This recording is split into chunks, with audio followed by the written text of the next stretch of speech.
I recently dealt with something no man should ever have to say out loud. My home was targeted by a biker gang, and the reason? An HOA dispute.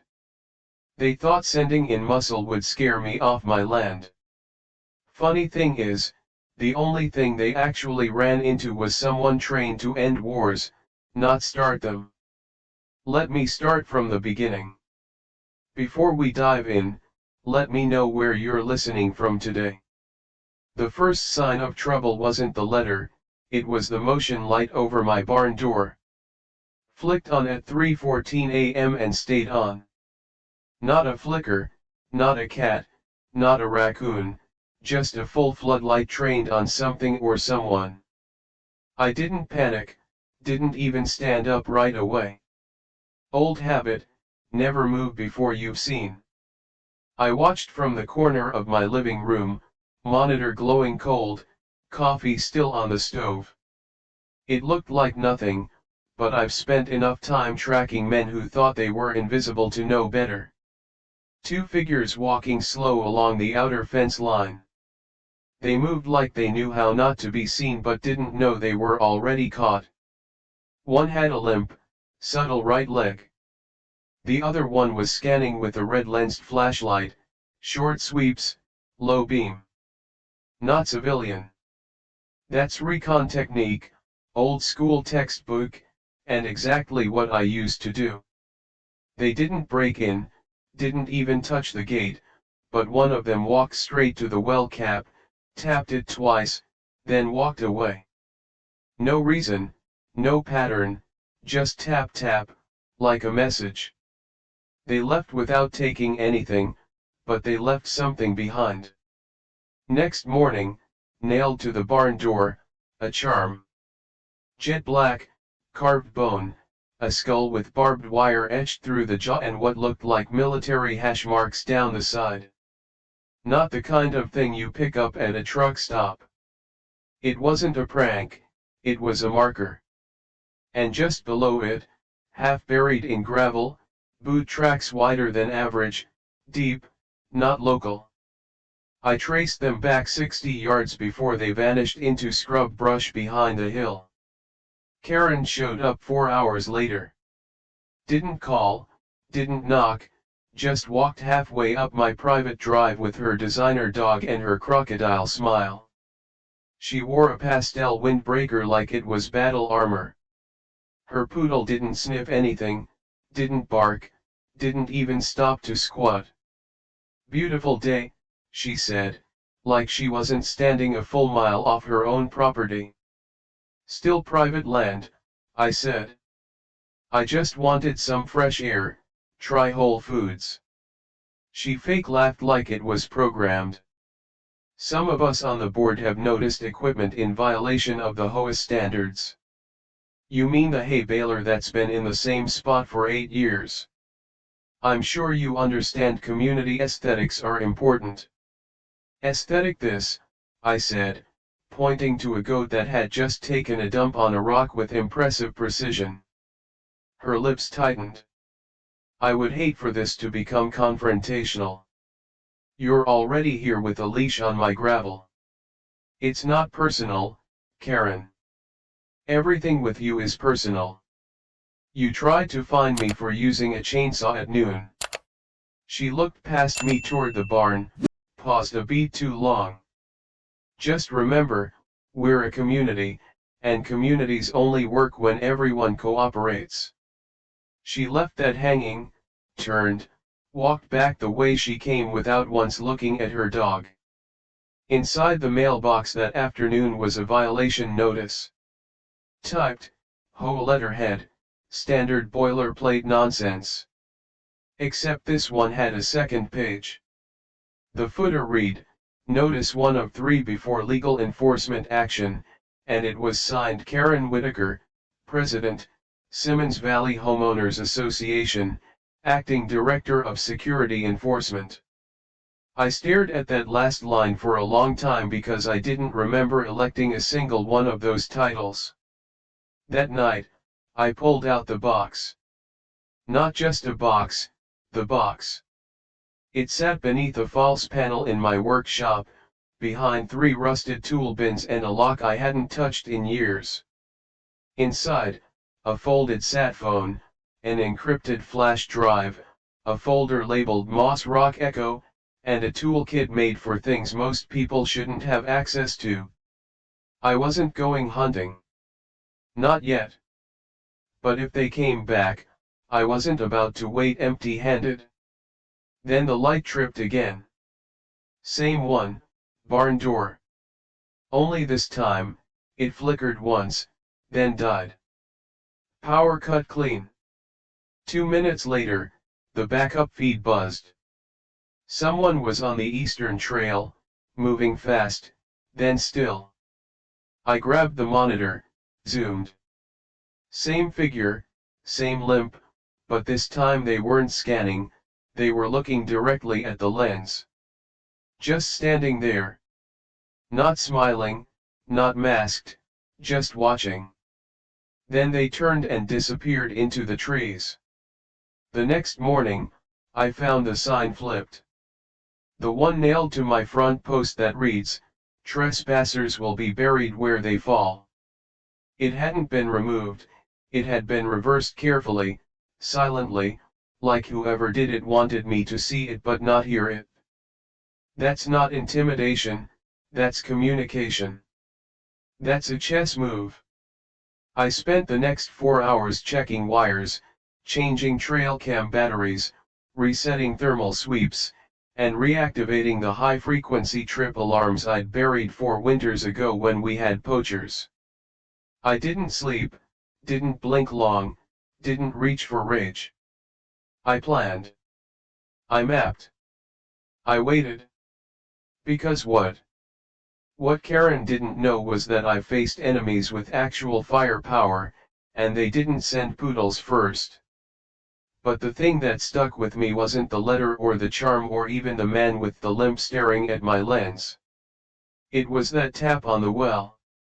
Because I hadn't used that well in 7 years, and no one, not a soul, was supposed to know it was still connected to anything. But someone did. And they weren't just testing me, they were marking the spot. They didn't come roaring in like a threat, they glided in like a routine. 6 of them. Matte black bikes, clean as hospital equipment, engines purring like they were built to stalk, not chase. They rolled past my gate at exactly 10:13 a.m., single file. Not slow, not fast. No music, no waving, just a precision cruise by like they were scanning barcodes on my land. I stood on the porch and watched, didn't move, didn't blink. They never looked back. That was the first pass. They came back at sunset. Same formation, same 6 bikes, but this time one peeled off. Not aggressively, just enough to kiss the edge of my gravel. His front tire nudged it, held for 3 seconds, then rolled back and rejoined the pack. Didn't look at the house, didn't nod, just left his footprint. The next morning, I found my mailbox bent at a 30-degree angle. Not crushed, not vandalized, bent just enough to whisper, "We were here." We chose not to knock. The trail cams were offline, but not fried. One had the cord detached with surgical precision. Another had its lens unscrewed and neatly placed upside down on the fence post. That's not destruction, that's message. That day, I found the goat lying just beyond the east fence line. No blood, no drag marks, just a broken neck and a leather strap tied tight around her rear leg. The knot. Not random. It was a field binding, fast and silent, the exact technique I used in Kandahar when livestock needed relocating without noise. You don't learn that knot on YouTube. Someone had studied me, or worse, worked with me. I packed a bag that night. Didn't call the sheriff, didn't ask permission. I packed the way I used to, tight, silent, surgical. Thermal scope, burner phone, encrypted drive, suppressed Glock, 1 pair of boots, 2 full mags, map of the valley, and a worn coin I'd only ever carried on ops. A reminder, you don't run unless you're ready to chase. They led me where they wanted, out past county lines to a bar that doesn't list an address. No name, no lights, just a buzzing open and half-lit neon. I parked 2 lots over, neutral truck, no identifiers, sat in the cab and waited. At 9:48 p.m., the bikes arrived. Same 6, same dance. At 10:06 p.m., Karen stepped outside. She wore a hoodie stamped HOA Property Integrity Division, custom made, looked proud of it. She laughed, clinked bottles, pointed across a map someone unrolled on a trash can. My valley. My land. She didn't look like someone terrified of a dangerous man on the edge, she looked like someone collecting a bonus. I went in through the back kitchen door, long coat, cap pulled low. The stench of grease, leather, and bad intent hit before I even reached the bar. I sat in a booth, didn't speak, didn't order, watched, listened. He's stubborn, one guy said. So push again, said another. Karen's nervous. Karen doesn't matter, someone growled. The buyer wants him sweating, not bleeding, yet. I didn't flinch, but I felt the shift. There it was. Karen wasn't running the show. She was the middle manager, and someone above her had just added me to their spreadsheet. One of the bikers entered. Crawler Jake McBride. Ex-military, ex-human being as far as I'm concerned. I hadn't seen him in a decade, but the scar across his knuckles. Same as the last time I had to carry him out of a failed op with a bullet in his shoulder. He didn't see me, but another one did. Guy at the bar turned, scanned the room once, paused a beat too long on my corner. I left before that scan became a signal. My barn was open when I got home. Not broken into, just ajar inside. A crow hung upside down from the rafters, neck twisted, eyes empty. Beneath it, a spent 7.62mm casing. Clean, deliberate. And 3 words carved into the stall door, still watching, soldier. Karen called the next morning. Mr. Callahan, she said cheerfully, we noticed you didn't submit your Q2 property upkeep form. You think I'm playing forms with you right now? I think you're agitated. Maybe even unstable. You're arming contractors and trespassing. That's quite an accusation. I saw you at the bar with them. I support local businesses, she said flatly. It's important to build bridges. You're burning yours. If you're feeling unsafe, Mr. Callahan, she said sweetly, perhaps you're not a good fit for this neighborhood. Say that again. Or perhaps you need a wellness check. I'd be happy to recommend a licensed behavioral consultant. That wasn't concern, that was a threat dressed in silk. I hung up before she could weaponize another word. Later that week, I stopped for diesel 2 towns over. Guy behind the counter wearing a shell polo, name tag read Mike. But the scar on his hand?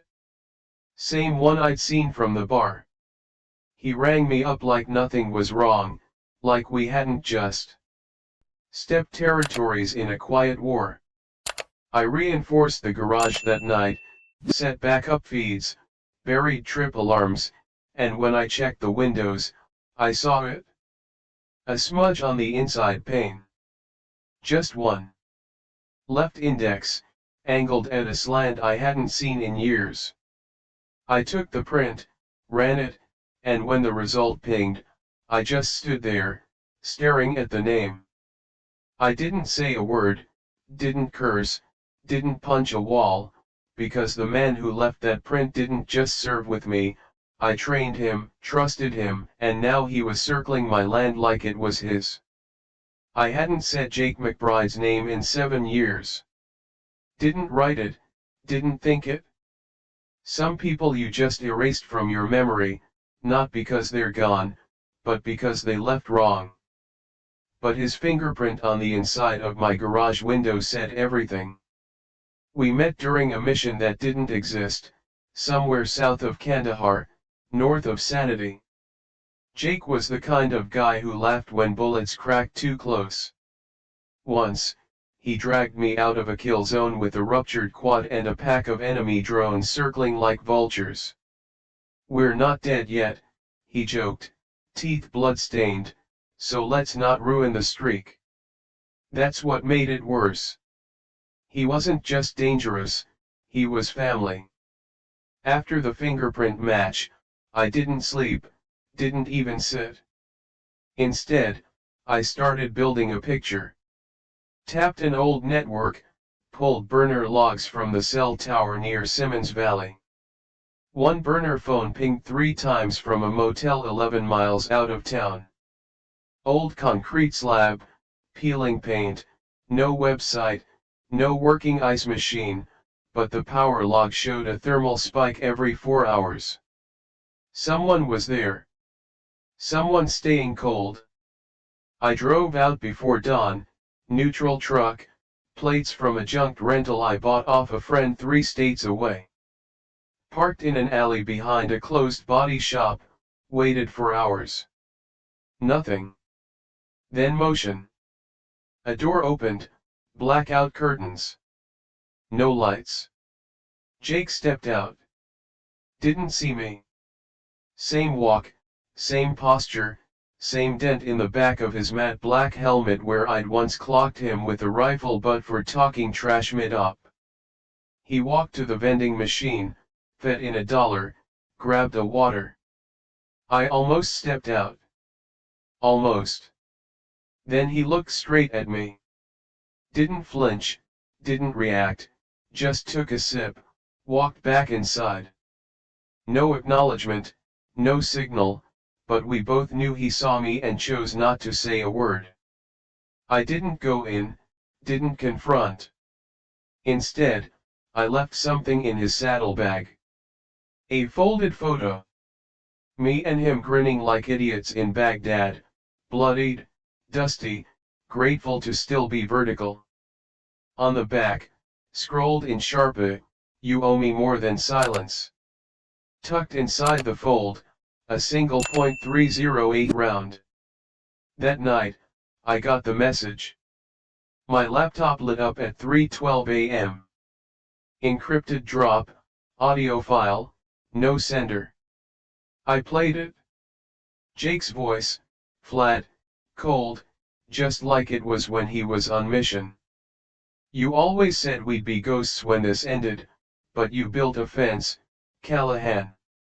You stopped moving. Now you're a mark. Walk away from the HOA mess. This isn't your op, and next time I won't just send eyes." He paused. "That bullet you left?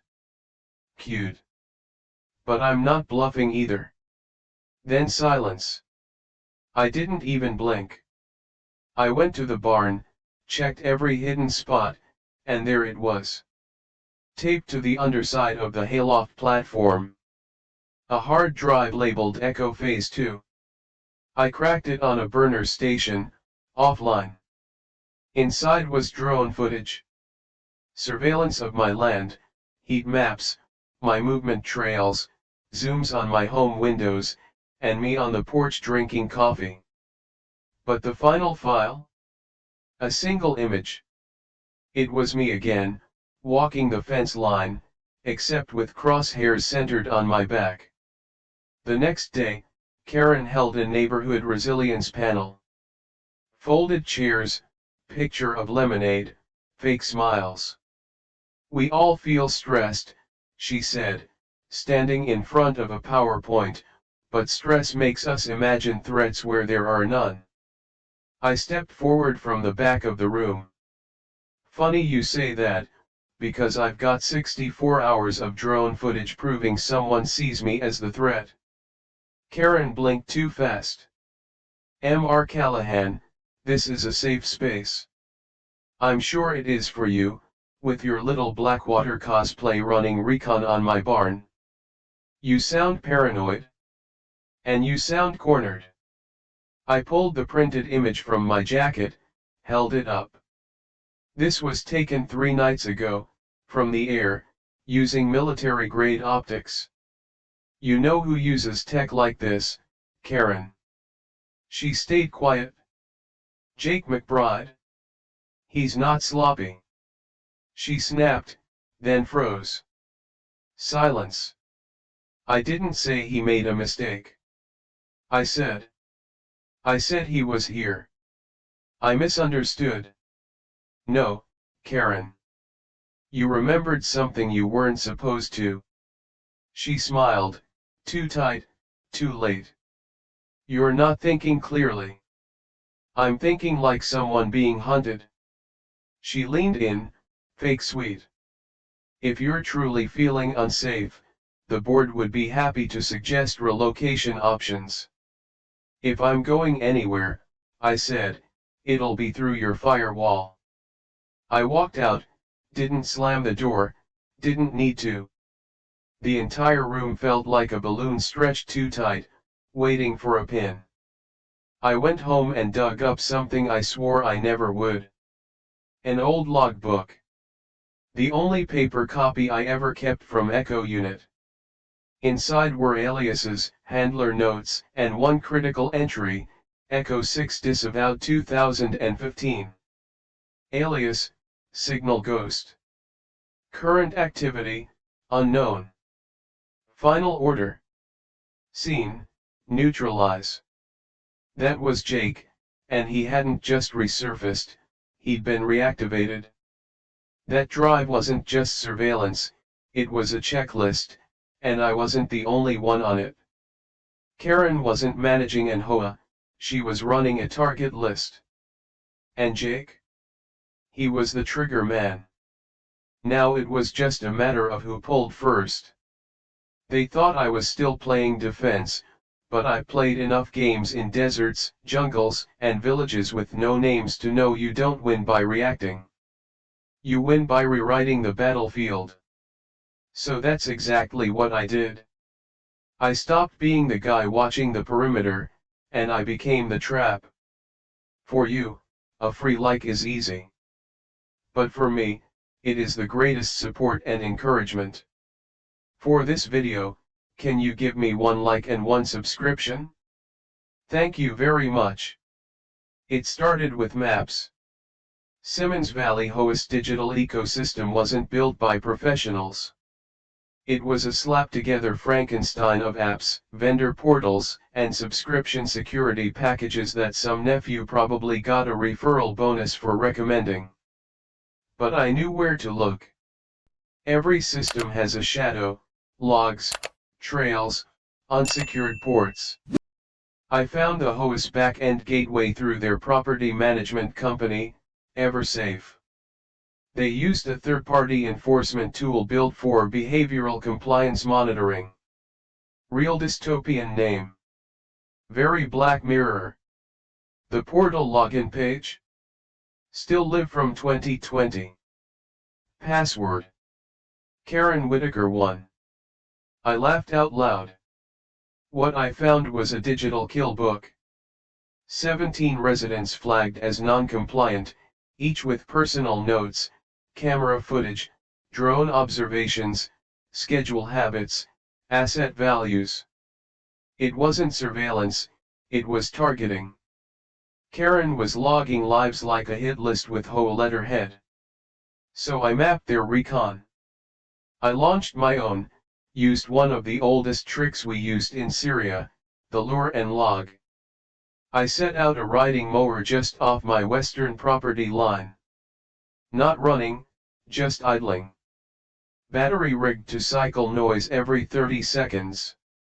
At 2:14 a.m., the tripwire snapped.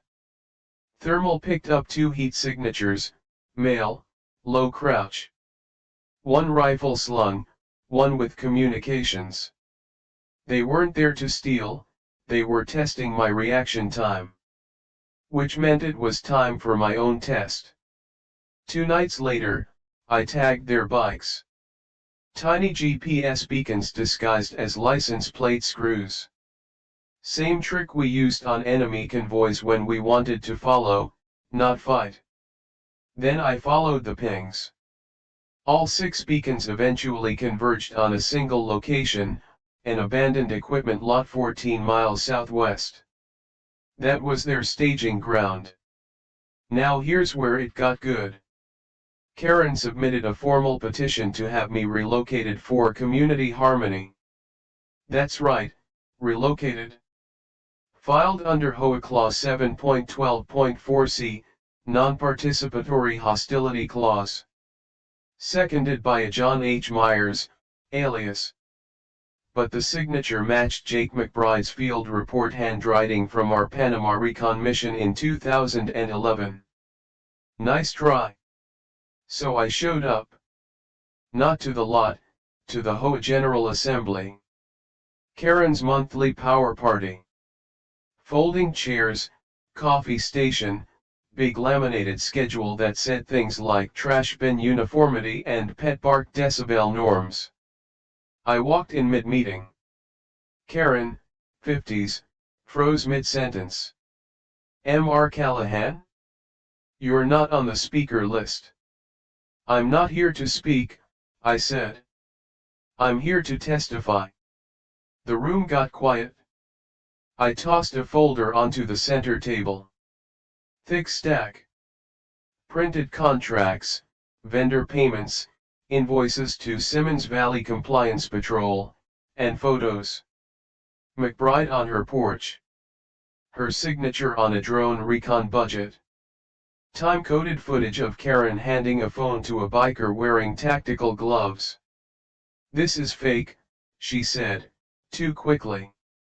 Metadata says otherwise, I replied. Created on your HOA-issued laptop. She looked around the room. No backup. Anyone could have hacked. The doc folder was called K Private HOA Archives. Do not touch. You uploaded it from your guest Wi-Fi. That network still named Karen Likes Cats. A few people snorted. Her face cracked. You're bluffing. You know who I am, I said. You're a paranoid loner with a gun fetish. Wrong. You're a threat. Number 1. I'm the guy who trained the guy you hired to scare me. Silence. She stood, started to dial her phone. I walked over and slowly placed my hand on the table. Call them. Let's see how it plays out. She hesitated, the phone screen still glowing, a finger hovering. You think you're untouchable. No, I think you just realized you're not the one pulling the strings anymore. And then the doors opened. My brother walked in. Sheriff Callahan, 40s, full uniform, badge, no smile. Behind him, 2 deputies, a county cybercrime officer, and a warrant. Karen's voice cracked. You can't be serious. He's your brother. That's why I didn't want to be the one to serve it, he said flatly. You're framing me. No, Karen. You did that all by yourself. He turned to the board. This HOA is under investigation for conspiracy, fraud, and misuse of law enforcement style contracting. If anyone else here has been threatened, you're going to want to speak now. Half the room stood up. Karen sat down hard.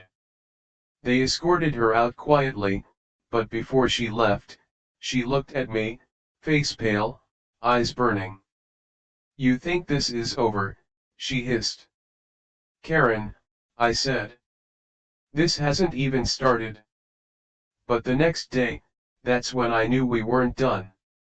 I found it in my mailbox. Plain white envelope, no return address. Inside, a single photo. My house, shot from a drone. Infrared overlay timestamp 3:44 a.m. The night before the ambush, a sticky note attached read, "Brenda was the welcome mat. Now comes the front door." Brenda was just the decoy. Now I'd pulled back the curtain, and there was someone else watching, someone with more money, more reach, and fewer rules. And I just gave them a reason to take me seriously. There's a kind of quiet that only happens when you've taken out the loudest threat, and it's never the good kind. Brenda was in custody, the board was folding in on itself, the whole neighborhood was acting like I'd single-handedly cancelled Armageddon. But inside, nothing felt finished because if Brenda was the tip of the spear, someone else was still holding the shaft. The threats didn't stop. Mailboxes still rattled at 2 a.m. My trail cam still triggered every other night. A drone passed over the west field, high, fast, silent. Someone out there had more reach, more money, and less patience. So I stopped playing defense. I opened the war chest. There's an unspoken rule in Delta: if the mission profile changes, you change with it. No emotion, no delay, just recalibrate. So I went back to the logs from the HOA server. Brenda had left a breadcrumb trail, not intentionally, but her arrogance was as loud as her clipboard. The folder marked Circle 1/Active Ops was encrypted, but not well. Inside, a reference to Beta Site 3. That's when everything locked into place. Beta Site 3 was supposed to be a failed domestic test run for covert community stabilization, a think tank experiment cooked up by DHS post-2011, a little urban behavioral lab disguised as an HOA initiative. Publicly shut down in 2015, but on paper, sure, things always get shut down on paper. But this wasn't paper, this was still active. Brenda wasn't a tyrant with a complex, she was a local manager for something far bigger. I pulled my encrypted backup drive and reached out to the only person who could validate what I was seeing, Lisa. She answered with her usual charm, "If this is about another dead goat or deleted email trail, I swear to God, it's bigger. I need you to trace federal contractor shells linked to Circle 1 through HOA portals." She was quiet for 3 seconds. "Jesus, you're really in it now. Was I ever out of it?" An hour later, she had it. They're laundering intel through the management platforms. Beta Site 3 is active. Langley fingerprints, civilian contractors disguised as compliance reps, and the shooters. One name pops up again, Reyes. Ring a bell? It did, too loud. Reyes was my spotter, best in class, could see wind like it was printed in the air. Last I heard, he vanished off-grid after a blown mission in Honduras. Now he was listed as R. Dale on a Simmons Valley invoice for specialized community oversight response. I tracked the IP tied to his recent activity. It led to a farmstead in Hollow Creek, abandoned from the outside. Inside, thermal showed 3 warm bodies, one pacing, one seated, one prone, training, staging. I left him a gift, a .308 shell with a scratched message, "You owe me an answer." He called the next night. Voice was dry gravel. "I told them you wouldn't stay buried. You knew it was me the whole time. You didn't hide your prints. You're working for them. I'm surviving." That's what we called it when we had no choice. We still don't. Pause. They sent Jake, but he wasn't enough. You rattled Brenda so hard she started improvising.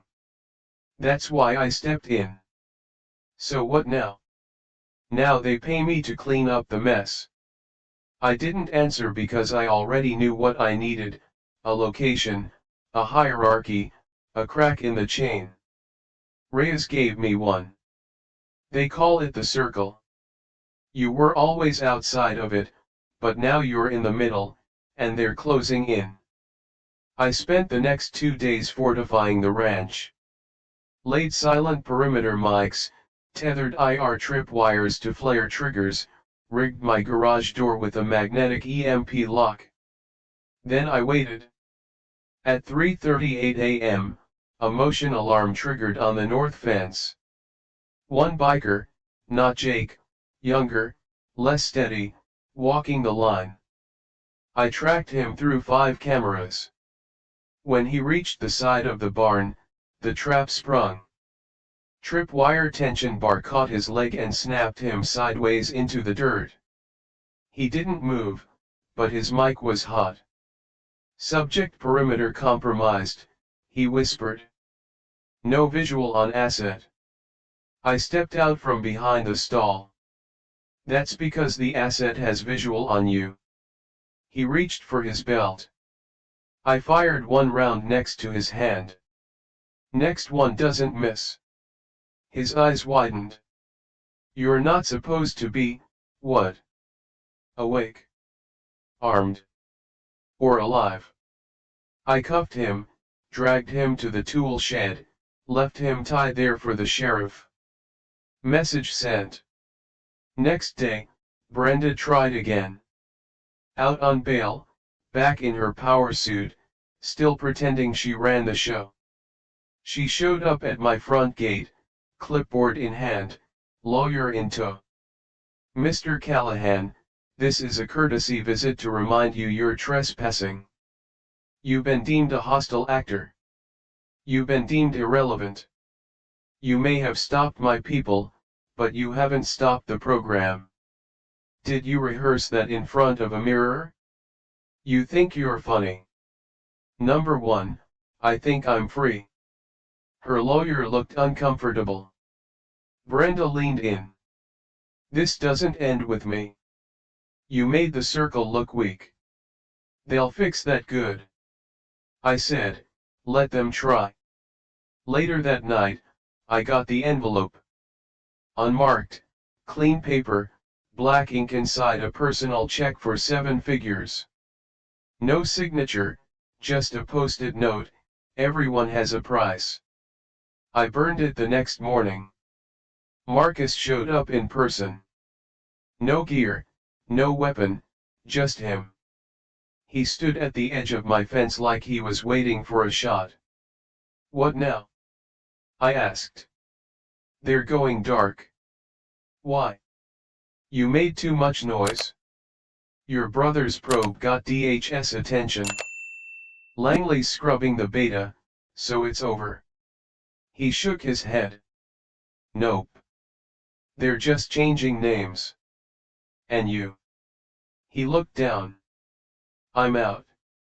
If you let me walk, you owe me answers. I gave you more than they would have allowed. You think that clears your tab? He didn't respond. He just turned and walked, and I let him. But I didn't stop preparing because I knew something Marcus didn't say, something he was too loyal or too scared to admit. There was one final file buried on Brenda's HOA server, encrypted, hidden behind a dummy lease document. When I cracked it, no names, no threats, just a heading, reassignment pilot zone, Midwest beta, and coordinates, not for Simmons Valley, somewhere else. Which meant this wasn't the end. It was just the end of my chapter, and someone else's war was about to begin. The first night after the takedown was the kind of silence you don't hear, you feel it. Thick, heavy, like the valley itself was holding its breath. No engines, no flashlights sweeping through trees, no Brenda, just the steady wind dragging across dry grass like it was erasing what had been written. The sheriff's office took the files, all of them. Boxes and drives and screenshots and maps. Every HOA budget log, drone invoice, and community wellness report was now tagged as evidence in a federal investigation. The irony? For all their obsession with surveillance, the circle hadn't seen this coming. Or maybe they had and didn't care, because by the time the feds showed up, Brenda was gone. No public statement, no perp walk, just vanished like she was never real. Even her name got wiped from the HOA website. The board posted a generic message: due to unforeseen transitions, Simmons Valley HOA will be restructuring operations. You don't restructure a war crime. I should have felt victorious. Instead, I felt displaced, like I'd built this home on solid ground only to find it had been floating over a sinkhole the whole time. I walked the entire ranch the next morning. Sun coming up slow, boots pressing into soil still damp from the storm. Cattle quiet at the edge of the northern fence. I found it, one last surveillance node tucked inside a fake fence post cap, flashing red, still alive. I unscrewed the cap and held the device in my hand. Compact, clean, marked with a circle logo the size of a dime. I crushed it between two rocks and tossed it into the well. No more watchers. Then I went to the barn and pulled every single bug, camera, and signal trap I'd let live during the op. Dropped them all into a steel drum, lit the fuse, stood there until the plastic melted and metal curled, watched it turn into nothing. A few hours later, Lisa called. "Congratulations, your case file just closed." "You sure?" "Your brother's team triggered a federal flag when they uploaded the HOA's metadata." Langley denied knowledge. DHS played dumb, but someone above them shut it down fast. So they're scrubbing everywhere but one place, Midwest. A new Phase 3 site. Not officially connected, but the fingerprints are there. Send me what you got. Already did. Pause. You're not done, are you? They wanted me to quit, and they should have offered more than money. He didn't call first. My brother, Ben, just showed up. Truck pulling up the gravel with the weight of old memories. He brought burgers and a six-pack. We sat on the porch, watching the hills fade into that golden afternoon haze that only hits right before dusk. "You planning on staying?" he asked. "For now." "You gonna rebuild?" "Maybe. Or I take what I know and burn the rest of this thing to the ground." He handed me a beer. "You always did like to overachieve." Later that night, I found a package at my gate. Steel case, unmarked, padlocked. Inside, a burner phone, a USB drive, a folded patch, Delta Force, but altered. The usual eagle replaced with a hollow black circle, stitched underneath, Phase 3 initiated. Awaiting asset confirmation. I didn't sleep that night. I sat in the garage, surrounded by gear I hadn't touched in years. Maps, field guides, communications equipment, and a set of dog tags I'd buried under a beam 10 years ago. I dug them out, wiped the dirt off, laid them on the workbench beside the burner phone. It lit up at exactly 0400. Block number. One text, confirm receipt. Awaiting position. I didn't respond. Not right away. Instead, I walked outside, stood under the stars, breathed. Then I said it out loud, to no one, to the night, "You really think I'm the kind of man who turns down a second war?" Then I walked back inside and sat there until morning. Because here's the thing they never understood: you can buy silence, you can bury it under money, threat, or law, but once someone's seen the machine, you can't make them unsee it. And some of us, we don't forget, we don't forgive, we get ready. So yeah, Brenda's gone, the HOA is dead, but the circle? The circle just changed zip codes. And the next time they try to pull this, they'll have to answer to someone who's already been through it. Sarah made damn sure he came out the other side.